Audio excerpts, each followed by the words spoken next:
24th, Ochal Bank, 24th, kila ngato ma Jaramogi osechuli.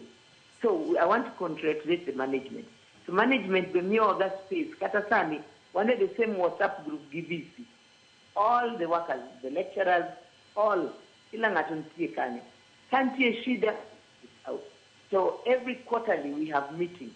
Mobet gi management wako ni gini ber gini rat. So abe akao gija zitek.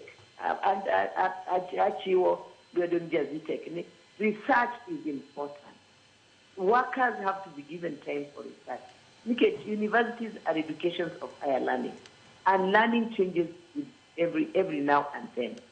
We cannot have dominant lecturers. Nyakajiduto mina fast martimo research.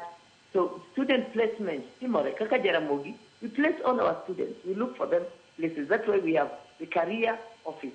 This career office, Mari Jaramogi, and students of Tieko give the placements in different places in government.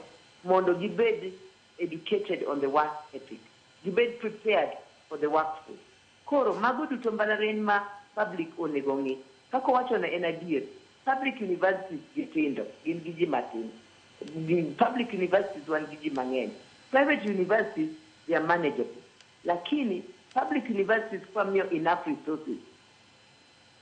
Kaka government, nyalo maber molo kata private universities. Nikejumapunji public universities, they have been trained, they have been well prepared for the work.